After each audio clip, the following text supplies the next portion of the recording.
Assalamualaikum warahmatullahi wabarakatuh. Hello everyone, welcome back to English class with me, Mr. Bums. Today we are going to learn preposition in, on, at. For more detail, please see the following video.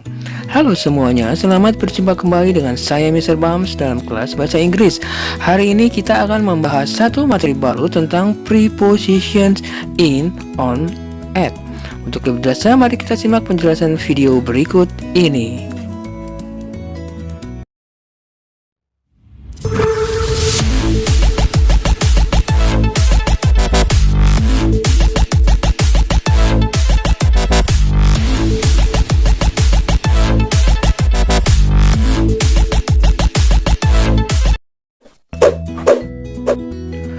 Preposition atau preposisi adalah kata penghubung yang biasanya digunakan untuk menerangkan arah, waktu, tempat, dan posisi, serta masih banyak lagi.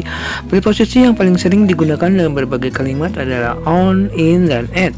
Ketiga preposisi ini bisa digunakan untuk menjelaskan arah, waktu, tempat, dan posisi. Lalu bagaimana penggunaan on, in, dan at yang benar? Preposition yang satu ini dapat digunakan untuk menjelaskan waktu dan tempat. Dalam menjelaskan waktu, preposisi ini digunakan saat kamu ingin memberi keterangan hari yang spesifik. Contoh menggunakan preposition ini adalah, misalnya, I usually walk to work on Monday. Sementara itu, dalam menerangkan tempat, on digunakan untuk menjelaskan subjek yang berada di atas suatu tempat, baik tempat yang besar maupun yang kecil. Misalnya, on biasa digunakan untuk we played soccer on the field. Kalimat tersebut menunjukkan orang tersebut bermain sepak bola di lapangan. Namun karena ia berpijak pada tanah di lapangan tersebut dan secara harafiah berada di atasnya, maka ia menggunakan on. Preposisi ini juga bisa digunakan untuk menunjukkan lokasi suatu benda yang berada di atas permukaan tempat. Misalnya, the glass is on the table, yang menjelaskan bahwa gelas berada di atas meja. Sementara itu, in juga bisa digunakan untuk menjelaskan keterangan tempat dan waktu.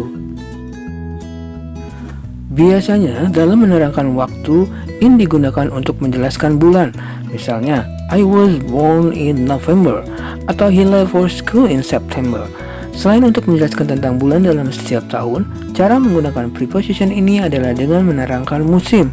Contohnya, I like eating ice cream in summer, atau he enjoys skiing in winter. Tidak hanya itu, preposition ini juga bisa digunakan untuk menjelaskan keterangan waktu setiap harinya. Misalnya, I eat breakfast in the morning, atau I come home in the afternoon. Namun ada pengecualian dalam konteks ini, di mana dalam menjelaskan keterangan waktu di malam hari, kamu tidak bisa menggunakan preposisi ini, melainkan preposisi at. Sementara itu, dalam menerangkan tempat, in digunakan untuk menjelaskan suatu lokasi yang berarti di dalam. Preposisi yang satu ini biasanya digunakan untuk menjelaskan keberadaan seseorang atau suatu lokasi tempat dalam konteks geografis. Misalnya, he lives in New York now, atau the campus is located in Singapore.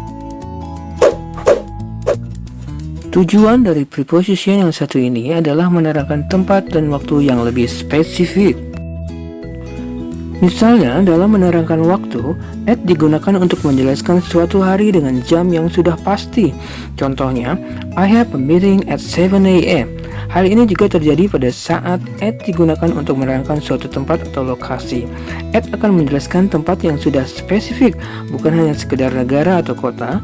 Misalnya, let's meet mother at the hotel, atau I work at a school as a teacher. That's all our English lesson for today. Remember that learning English is fun.